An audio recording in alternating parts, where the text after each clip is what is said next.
Bismillahirrahmanirrahim. Assalamualaikum warahmatullahi wabarakatuh.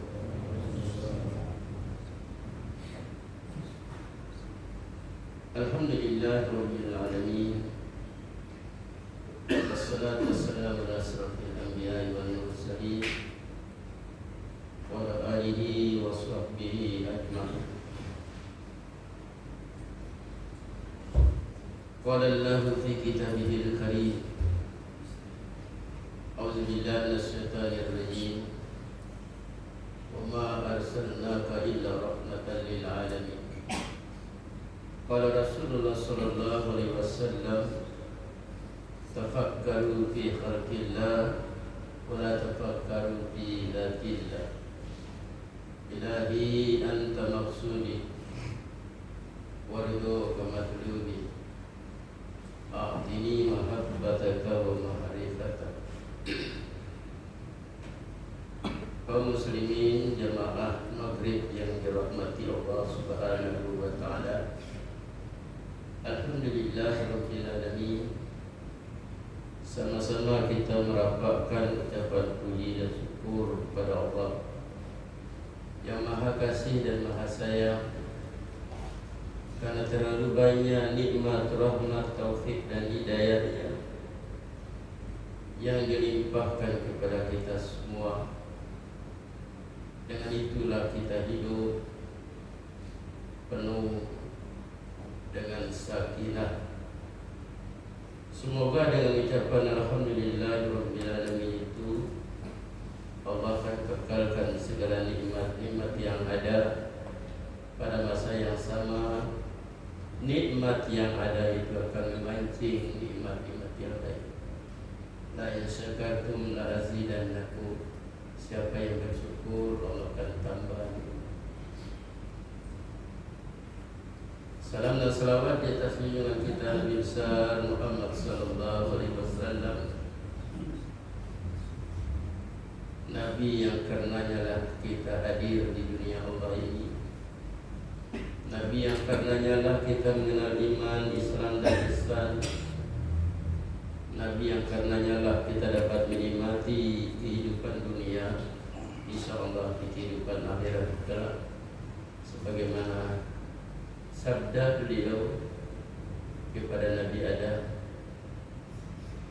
atau dalam satu hadis qudsi Allah berfirman, walau anna Muhammad ma khalaqtuka, kalau bukan karena Muhammad aku tidak menciptakan.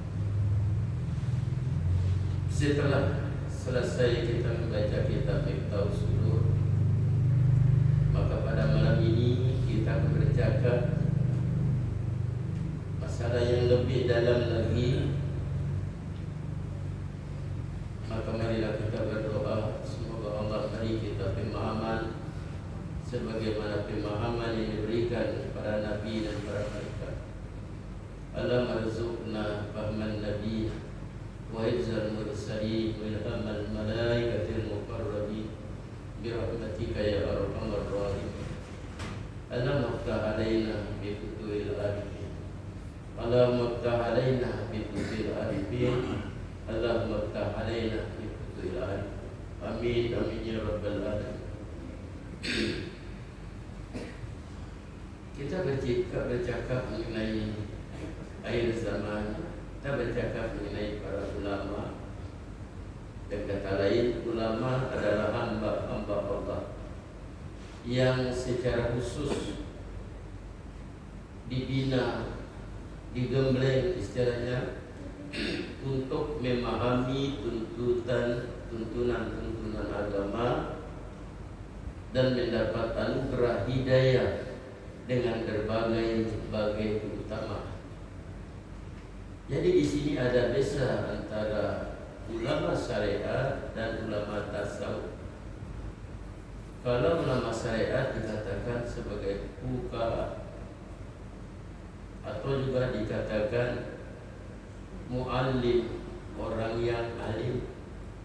Tetapi ulama tasawuf disebut murabbi atau mursyid. Ini ada perbedaan. Dan golongan inilah disebut oleh Rasulullah al-ulama warasatul anbiya.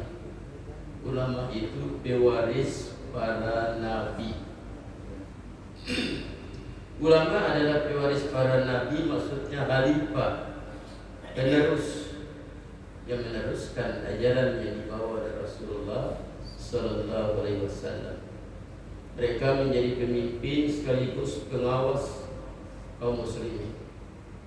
Sebagaimana dinyatakan dalam Al-Qur'an surat Al-Fatiha ayat 32, a'udzubillahi minasyaitonir rajim. Tsumma awrasnal kitaba alladziina istafaina min 'ibadina faminhum zalimun li nafsihi wa minhum muqtasidun wa minhum sabiqun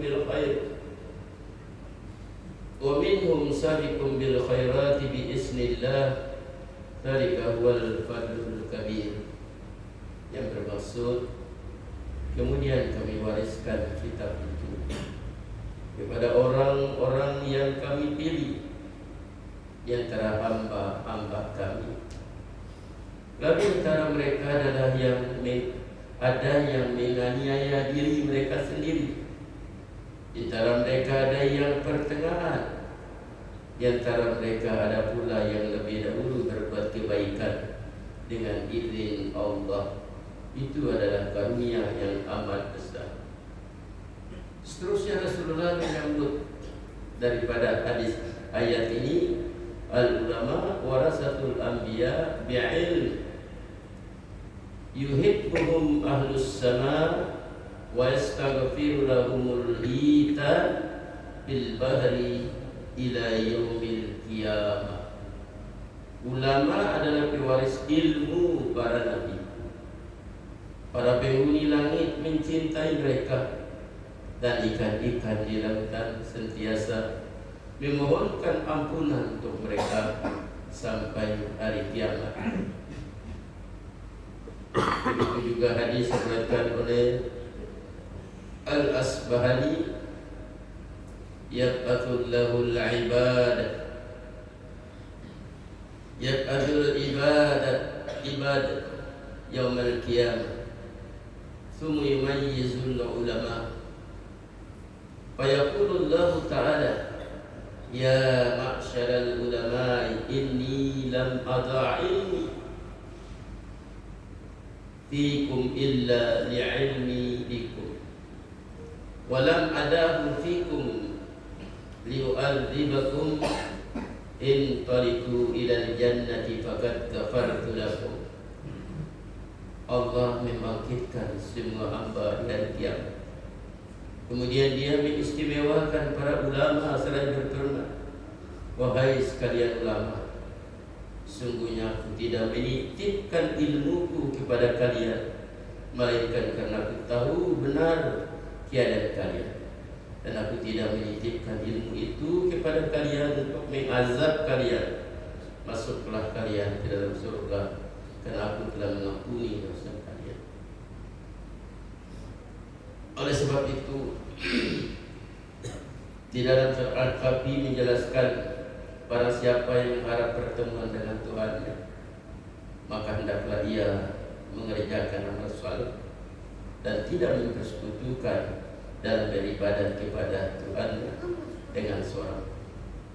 Marilah kita mula awal penciptaan makhluk.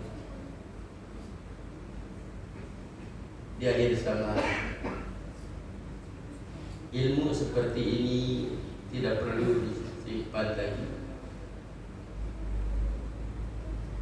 Ya, saya salah seorang yang diamanahkan di dalam tarekat Kalinah Sabandiyah dengan umur yang tak lama lagi 72 tahun, dengan kurangnya pendengaran, kurangnya penglihatan, lemahnya tenaga, maka tentu kematian itu lebih dekat. Maka perlulah semua ini untuk sama-sama kita belajar dari awal, yaitu mengenai roh Muhammad, awal penciptaan makhluk. Makhluk yang pertama dicipta oleh Allah adalah roh Muhammad sallallahu alaihi wasallam. Dia diciptakan dari pancaran keindahan cahaya Allah, sebagaimana firman Allah Subhanahu wa ta'ala dalam sebuah hadis qudsi, "Khalaqtu Muhammad awalan min nuri wajhi." Aku mencipta Muhammad pertama kali dari cahaya wajah. Di sini perlu kita memahami, cahaya di sini bukan seperti cahaya lampu. Cahaya di sini bukan seperti cahaya bulan dan matahari. Ini adalah majas. Cahaya maksudnya adalah rahmat karena kebersihan dan kesuciannya. Ini yang perlu sedikit kita paham. Nanti bila cahaya Allah, nanti bayangkan seperti cahaya lampu. Inilah para ulama untuk mendekatkan pemahaman, sehingga Rasulullah bersabda dari hadis yang diriwayatkan oleh Abu Daud, "Awwalu ma khalaqallahu ruhi." Yang mula diciptakan oleh Allah roh. Wa awwalu ma khalaqallahu nuri. Yang mula diciptakan oleh Allah adalah nur. Wa awwalu ma khalaqallahu al-qalam. Yang mula diciptakan oleh Allah adalah qalam. Wa awwalu ma khalaqallahu al-aqlu. Akhlak. Yang mula diciptakan oleh Allah adalah akal. Jadi di sini kita melihat roh, nur, kalam dan akal. Itulah saripati semesta, asal muasal semua makhluk yang disebut dengan istilah hakikat Muhammadiyah. Lalu kita melihat perkara ini sebelum kita menjelaskan lebih lanjut, ya, di mana Rasulullah menjelaskan kepada kita, tafakkaru bi khalqillah wa la tafakkaru bi dzatillah, supaya kita tidak terlibat kepada syirik. Jangan sekali-kali kita memikirkan zat. Tafakkaru bi khalqillah, pikir oleh kamu akan ciptaannya. Wa la tafakkaru bi dzatillah, jangan pikir saja. Jadi mengenal Allah, ya, adalah melalui makhluknya, bukan pada zatnya. Insan adalah sebaik-baik ciptaannya, dan kemudian insan, sebaik-baik insan adalah pada rohnya. Jadi saya ibaratkan ini jelas. Allah menciptakan jasad, maksudnya Adam. Itu jasad, ada daripada tidak ada. Jadi Khaliq maknanya pencipta. Yang dicipta adalah makhluk. Lalu diciptakan jasad itu daripada tin, arti daripada tanah. Setelah jasad itu sempurna, baru ditiup roh. Allah berfirman dalam surat Al-Hajj 29, Fa'idha sawaitu, kemudian aku sempurnakan kejadian, wa nafakhtu fihi min ruhi, lalu aku hembuskan roh. Jadi di sini tadi disebut Khaliq, ya. Maka disebut Khaliq maknanya pencipta. Terus di sini disebut Ahad, sebab Allah telah ada sebelum adanya yang ada. Dia berdiri dengan sendirinya, disebut Ahadiyah. Maka Ahad ini menghembuskan roh tadi, wa nafakhtu fihi min ruhi, aku hembuskan roh, dan namanya Ahmad. Dan inilah yang disebut dengan Nur Muhammad.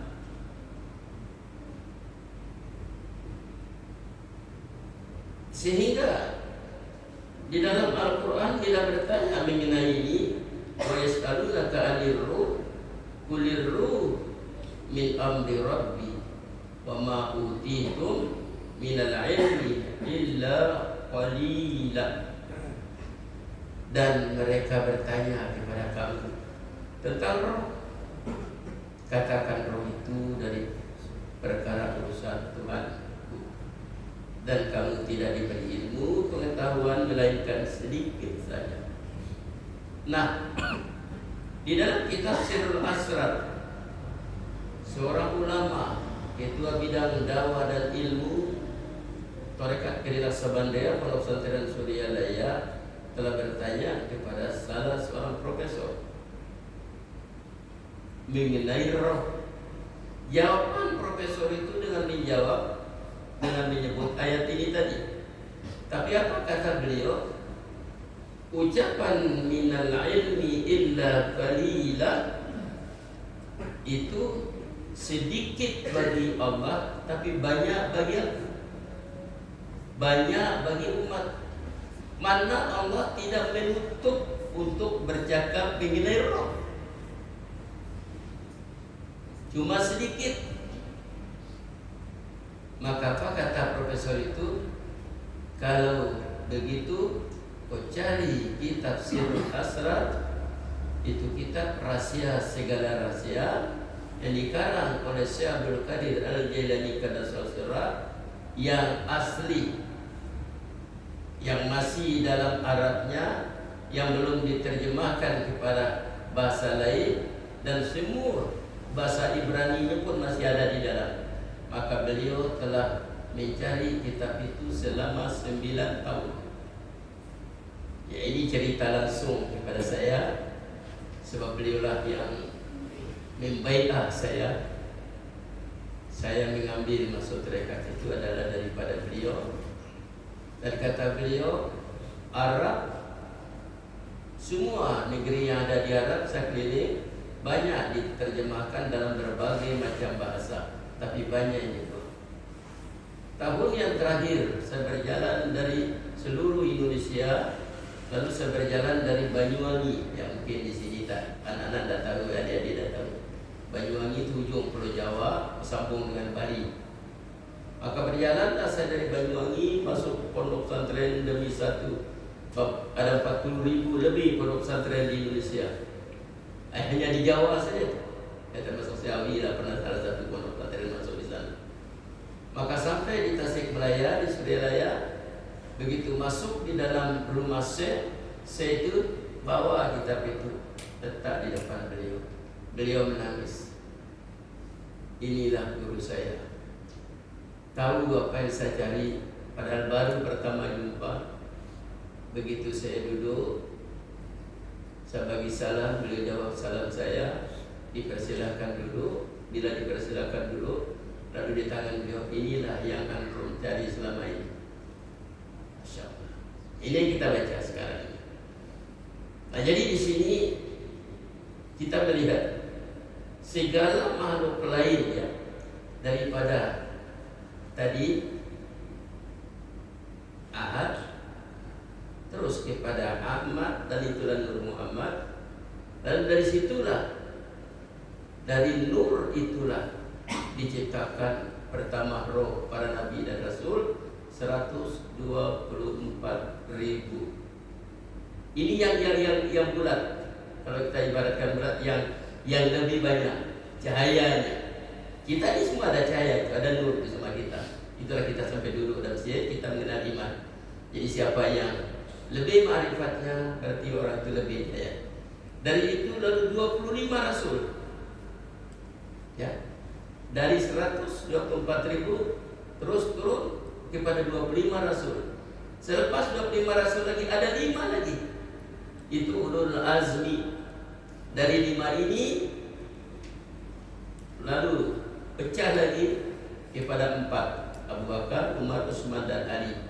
Dan akhirnya satu, yaitu Imam Mahdi. Nah, lalu kita ini percikan. Itulah roh kita. Ini yang sekarang terjadi.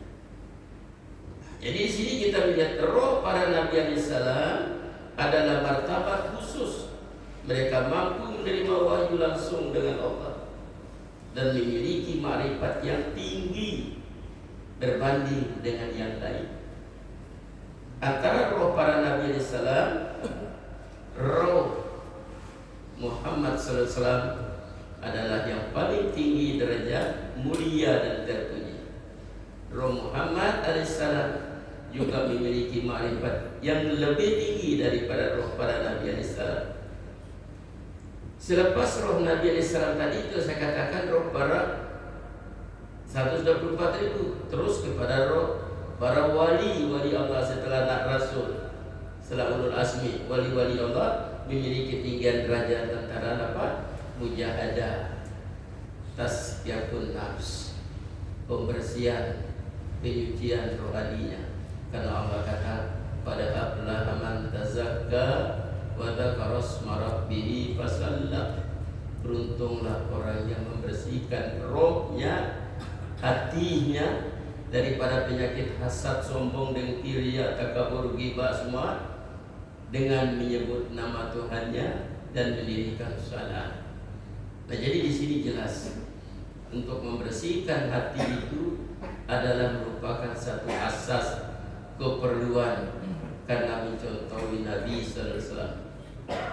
Kalau antum para jamaah tidak setuju dengan pembersihan rohani, tidak setuju dengan zikir banyak-banyak kepada Allah, tidak setuju kepada thariqah, tidak setuju kepada hakikat, tidak setuju kepada syariat dan ma'rifat, berarti lari daripada Rasulullah SAW.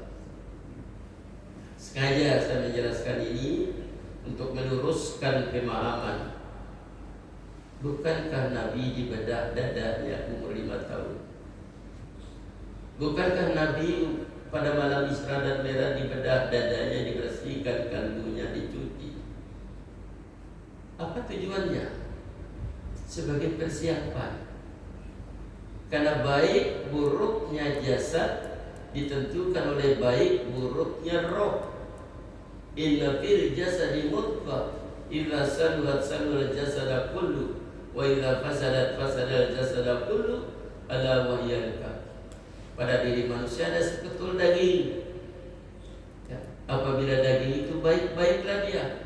Apabila daging itu jahat, jahatlah dia. Ala wa hiya al-qalb. Dia adalah kalbu. Sebenarnya yang dimaksud dengan kalbu itu bukan hati ini, bukan jantung hati. Ini hanya ibarat istana. Lalu qalb yang sebenarnya terdiri, kita nafs, kita duduk di istana itu. Bila istana itu baik, bersih, maka baiklah yang keluar di tangan, di kaki, mata, di kaki. Bila dia kotor istananya, maka perintah yang akan keluar tentu semua akan jadi kotor. Maka untunglah orang yang membersihkan dirinya, rugilah orang yang mengotori dirinya. Karena jelasnya tazkiyatun nafs itu adalah penyucian rohani, itu adalah mencontohi Rasulullah Sallallahu Alaihi Wasallam. Dan Allah mengatakan sebagai satu pedoman, ya, bahwa laqad kana lakum fi Rasulillahi uswatun hasanah. Pada diri Rasulullah itu adalah contoh yang baik. Jadi contoh terlalu banyak contoh yang dibagi oleh Allah pada Rasulullah. Karena pada diri Rasulullah lah zahirnya segala sifat-sifat Allah. Rasulullah dengan Allah bukan bersatu dalam zat, tetapi bersatu dalam mahabbah, ya. Nah, sehingga siapa yang mencintai Rasulullah maka dia dicintai oleh Allah. Siapa yang mencintai Allah maka dia mencintai Rasulullah. Itu bersatu dalam mahabbah. Sehingga siapa yang berselawat kepada Rasulullah, Allah berselawat kepadanya. Selawat Allah kepada Rasul, kepada kita, maksudnya adalah rahmat Allah. Itulah kita cari, rahmat. Jadi kita balik, ya. Yang dikatakan Ahmad tadi, nur itu, Allah berfirman di dalam surah As-Saf ayat 6, wa isqala Isa bin Maryam ya bani Israil inni rasulullah ilaikum musaddiqan lima baina yadayya minat Taurat wa mubashshira bi rasulin ya'ti min ba'di ismuhu Ahmad. Dan ingatlah peristiwa ketika Nabi Isa ibni Maryam berkata, wahai Bani Israel, sesungguhnya aku ini disuruh Allah kepada kamu mengesahkan kebenaran kitab yang diturunkan sebelumku, yaitu kitab Taurat, dan memberikan berita gembira dengan kedatangan seorang rasul yang akan datang kemudian daripadaku bernama Ahmad.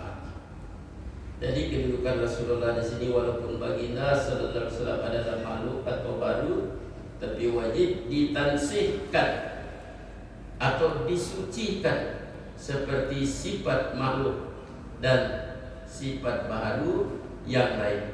Pada Rasulullah sallallahu alaihi wasallam keistimewaan yang tidak dikaruniakan kepada yang lain dalam aspek roh, jasad dan syariat. Roh Nabi Muhammad SAW adalah hembusan, wa nafakhtu fihi min ruhi, dihembus oleh Allah. Jadi bukan Allah masuk dalam jasad itu, macam saya hembus ini botol, hembus. Nah, sebenarnya itu pun dikatakan baru, bukan kalim. Jadi nur itu adalah baru, roh itu baru, tetapi yang menjadi baka, dia baka kekal. Maksudnya bakanya baka ardi, lain dengan bakanya Allah, baka hakiki. Karena Allah wal awwal wal akhir wal zahir wal batin. Sedangkan roh tadi adalah pernah tidak ada, lalu diadakan oleh Allah, maka tidak akan tidak ada. Berarti kita nanti roh itu kekal. Jadi roh itu hanya berpindah dari seorang daripada badan jasa dia ini, di alam mulk ini pindah kepada barzatiyah. Itu nama pakaian kita nanti. Ini perlu kita tahu, sebab kita tidak mati, wafat, diangkat. Bukankah Allah mengatakan, ya ayyatuhan nafsul mutmainnah irji'i ila rabbiki radiyatan mardiyah fadkhuli fi ibadi wadkhuli jannati.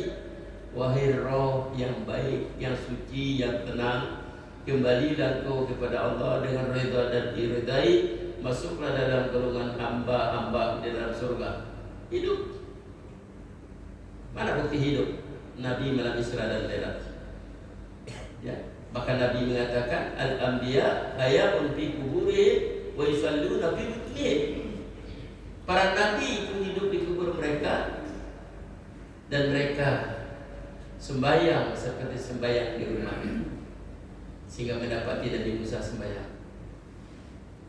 Bagaimana orang mati sembahyang? Ya buktinya pergi ke Masjidil Aqsa, Nabi menjadi imam, 124.000 Nabi dan Rasul menjadi makmum.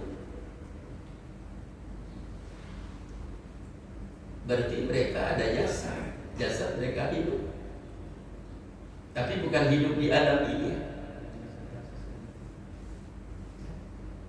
Contoh saja siapa yang pergi Mekah, yang pergi umrah, pergi ke Bukit Uhud, 50 tahun selepas perang Uhud, 50 tahun selepas mereka mati di tanah Uhud, datang banjir, keluar semua mayat itu seperti baru kemarin mati.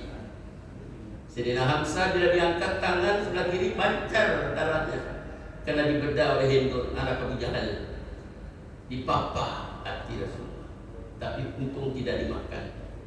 Itulah bila mau dipindah mayat itu ke makam Baqi, Uhud itu goyang. Maknanya Bukit Uhud tidak mau, sebab satu-satunya bukit yang telah minta kepada Rasulullah bersama Rasulullah di dalam surga adalah Bukit Uhud.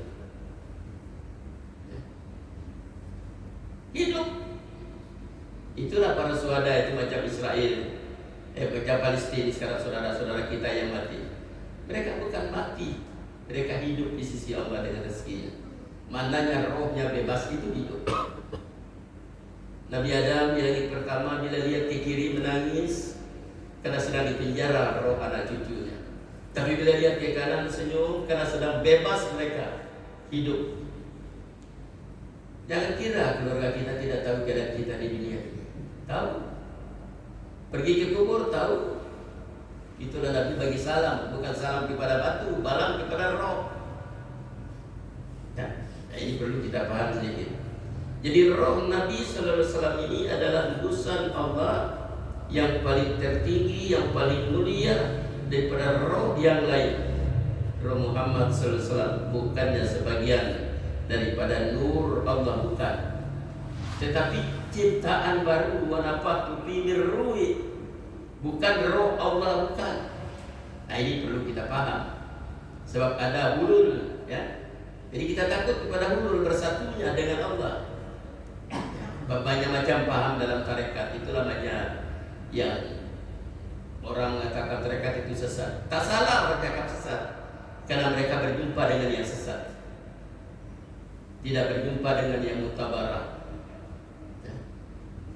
yang ada sanadnya sampai kepada Allah. Jadi di sini maha suci sifat Allah daripada sifat jirim dan jisim, sedangkan roh Muhammad SAW masih bertakluk dengan sifat jirim atau baru. Tetapi ianya adalah aida fi tasrifiyah. Apa maksudnya di sini? Yaitu sandaran yang menunjukkan akan kemuliaan dan keindahan yang tertinggi di sisi Allah Subhanahu wa ta'ala. Sebagaimana Baitullah, Ka'bah, masjid disebut Baitullah. Bukan Allah duduk di masjid. Menunjukkan masjid ini mulia sehingga digelar Baitullah, karena masjidlah tempat kita mendekatkan diri dengan Allah. Jangan anggap bahwa Allah duduk di masjid, oh masjid Baitullah, rumah Allah, Ka'bah Baitul, bukan.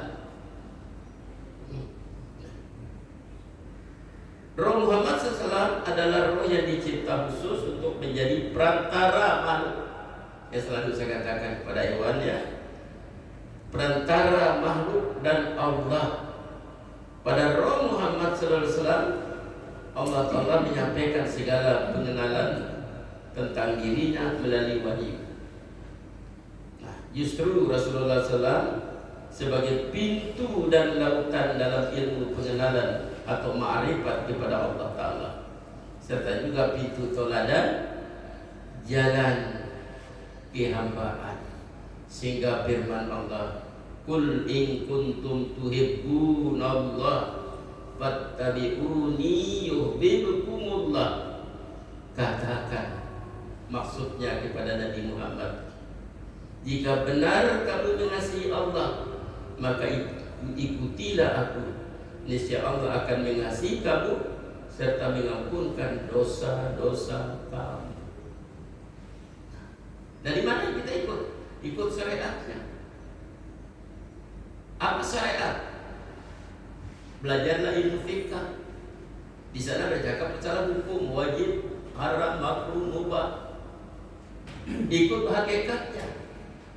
Hakikatnya pelaksanaannya, kerja rohaninya, penyucian dalaman, sehingga Nabi dibedah oleh Jibril. Ya. Ikut tarekatnya. Apa hakikatnya? Ya, tujuannya untuk mencapai makam yang tinggi. Akhirnya ma'rifat kepada Allah. Oh, tak ada Pak Ustaz syariat tarekat. Ya, bagi yang tak belajar maka adalah. Tapi kita tidak menyalahkan siapa-siapa. Jadi di sini jelas. Kalau boleh saya jelaskan sedikit, syariat pengenalan kepada Allah melalui kepatuhan hukum. Ya. Jadi saya bilang, mungkin ada yang tulis, syariat itu pengenalan kepada Allah Subhanahu wa Ta'ala melalui kepatuhan hukum-hukum hakam syariat. Yang tadi wajib, haram, makruh, mubah, cara beribadah. Itu berada dalam ilmu fikih, ada 4 mazhab, kita bersyafi'i. Sedangkan tarekat pengenalan kepada Allah Subhanahu wa Ta'ala menjadi jalan penyucian jiwa dari kotoran dan kelalaian. Nah, saya ulang, tarekat pengenalan kepada Allah Subhanahu wa Ta'ala melalui jalan penyucian jiwa dari kotoran dan kelalaian. Sudah syariat tarekat. Kalau syariat tadi adalah badan, kalau tarekat itu pembersihan roh. Nah, kalau syariat itu kita jaga yang wajib, kita tinggalkan yang haram, supaya kita dalam keadaan suci, bersih. Maksudnya bersih syariat, angkat hadas kecil, angkat hadas besar.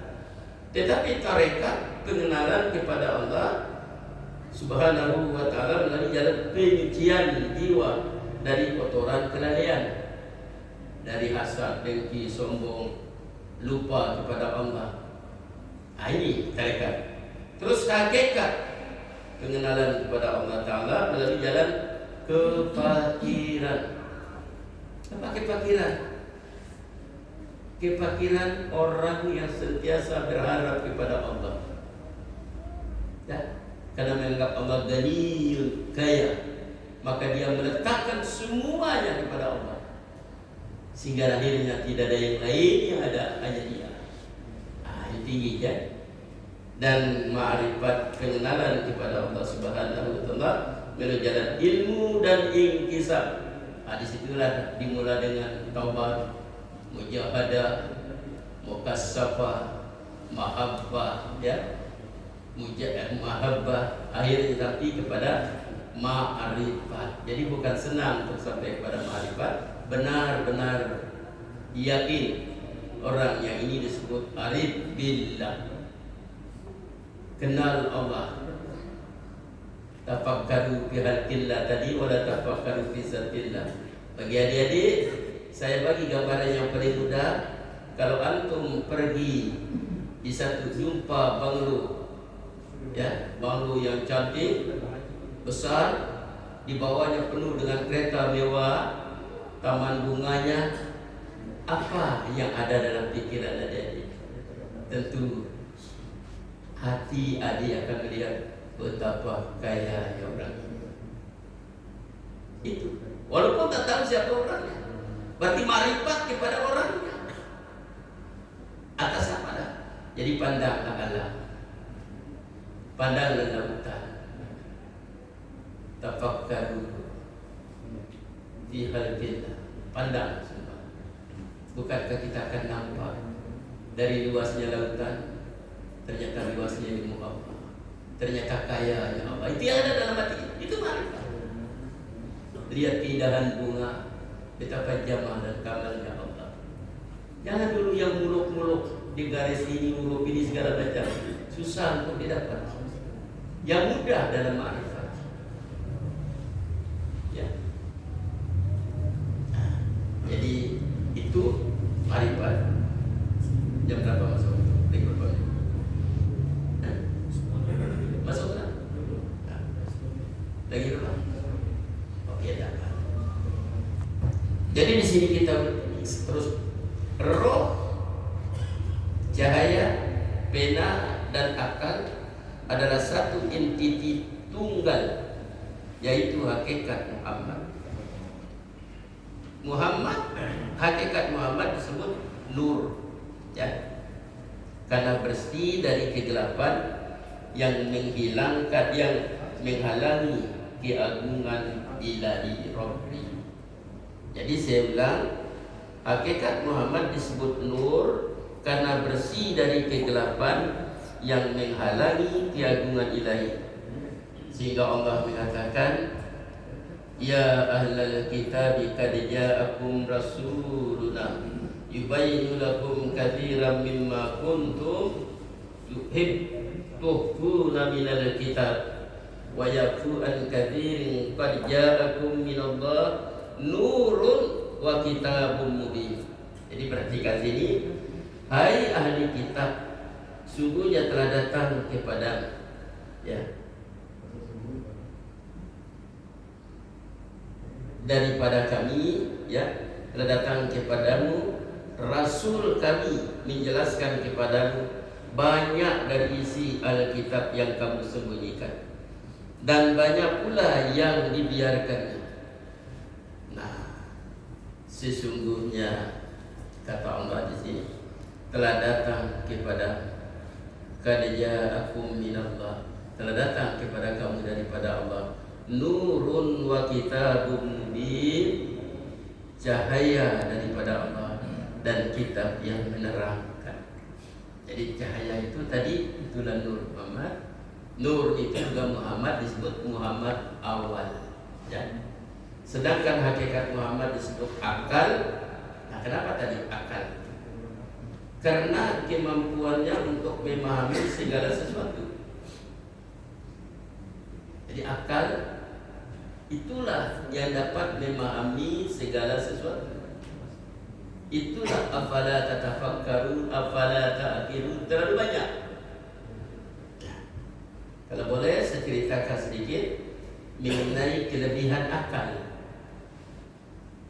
Sejak Adam dicipta oleh Allah dan diturunkan ke bumi dalam keadaan telanjang,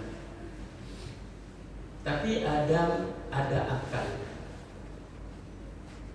Akhirnya menutup badannya dengan daun-daun kayu, menutup badannya dengan kulit-kulit kayu, tinggallah dalam gua, beranak, bercucu. Adam akalnya terus berkembang, akhirnya tadi kulit kayu boleh jadi benang. Contoh bambu boleh jadi kertas dari ini. Kan ajaib. Kertas ini dari pokok kayu. Itu akal ada. Batu dijadikan alat. Mula bikin rumah. Hari ini Adam bukan main. Tinggal di bangunan yang tinggi, bahkan ada istana di dalam laut, sampai di angkasa lepas. Itu karena akal. Siapa yang hidup bersama Adam? Kera, monyet. Sampai hari ini karena tidak ada akal, tetap sebagaimana hidup dulu. Dia pakai baju karena orang yang kasih pakai baju. Tapi bukan bikin sendiri. Ini cara lah kita berpikir, ya. Itu perlu kepada adik-adik yang terutama calon-calon ustaz supaya paham. Jadi begitu nilai akal yang paling mudah untuk kita pikir, ya. Jadi akal ini hasil daripada akal banyak dalam Al-Quran tadi, apalah tatafakkarun, apalah ta'qilun, supaya kita gunakan akal kita. Untuk apa? Untuk berpikir. Nah sekarang saya tanya, apa itu berpikir? Itu yang berat. Pernah ada satu kursus di Dewan Usia, lebih 500 peserta. Pesertanya terdiri daripada imam-imam, ustaz-ustaz, pegawai kerajaan, dan di antara yang menyampaikan kertas kerja Dr. Andrus Wafidin Sakam dari Indonesia. Itu salah seorang wakil terakhir terkait dengan Sabandia. Beliau letak gelas di atas piring. Beliau tanya, apa itu berpikir? Tidak seorang pun yang dapat menjawab. Saya pun tidak tahu pada masa itu apa itu berpikir. Paling-paling kita cakap, pikir bagus-bagus. Ya apa berpikir itu? Ketika saya tanya seorang guru, berpikir itu Ustaz, artinya menyelesaikan masalah. Itu hasil berpikir, itu bukan berpikir.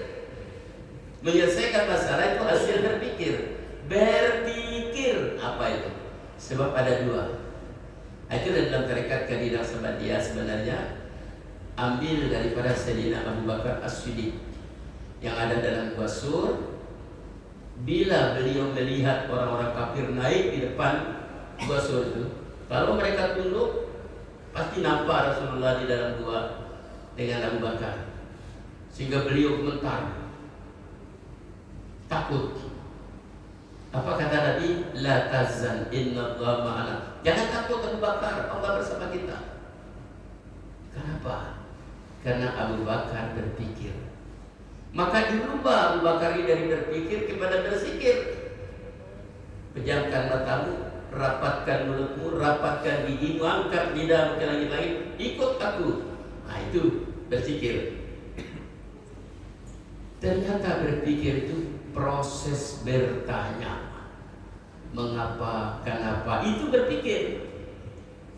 Contohlah, kadang-kadang perempuan berpikir sebelum tidur,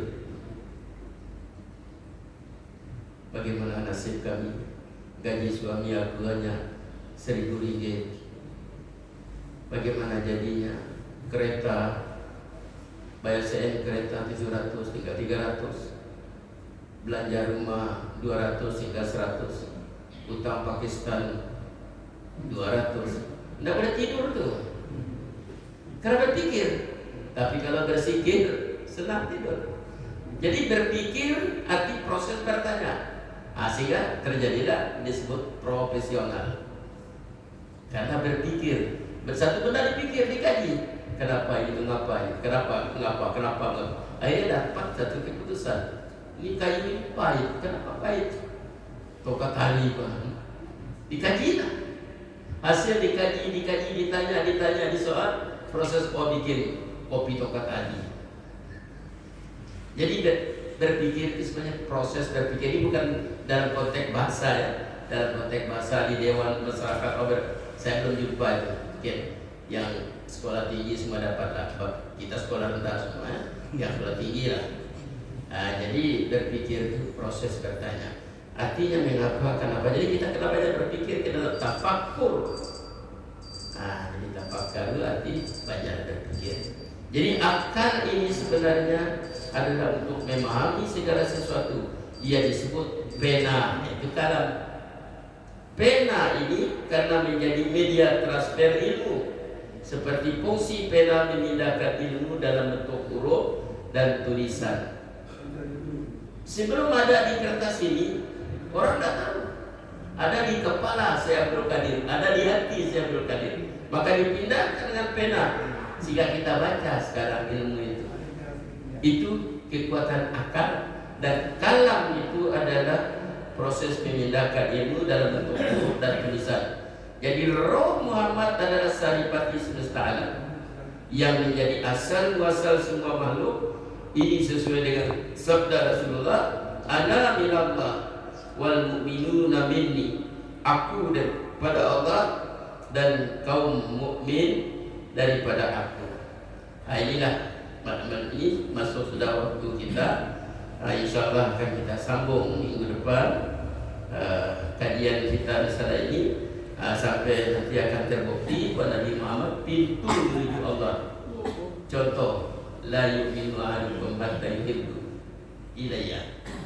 Tidak dikatakan beriman salah seorang antara kamu sebelum kamu mencintai aku lebih dari walidi, bapak, wa walidihi anak, wan nasi ajma'in. Nah, dan tidak diangkat doa selama doa itu belum baca selawat di dalamnya. Jadi kalau berdoa sepanjang 5 km lah doa, tidak ada selawat, tidak akan terangkat, dia berada antara langit dan bumi. Itu karena buktinya bahwa Nabi Muhammad SAW ini ada merupakan pintu untuk menuju Allah Subhanahu wa Ta'ala.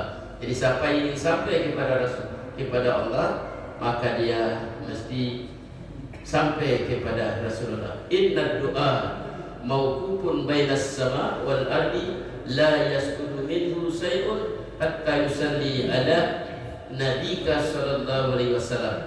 Bahasanya doa itu terhenti antara langit dan bumi, tidak terangkat sesuatu pun dari doa ini sehingga kamu berselawat kepada di atas Nabi kamu sallallahu alaihi wasallam. Hadis riwayat Imam Tirmizi. Jadi demikianlah, semoga apa yang kita dengar ada malaikat yang menjadi saksi, dan Allah buka pemahaman kepada kita sehingga bertambahlah ilmu kita. Bila bertambah ilmu kita, bertambahlah amal kita. Bila bertambah amal kita yang baik, tentu rahmat Allah lebih banyak kita peroleh. Dengan rahmat itulah insyaallah seorang itu akan dimasukkan dalam surganya. Wallahu a'lam. Assalamualaikum warahmatullahi wabarakatuh.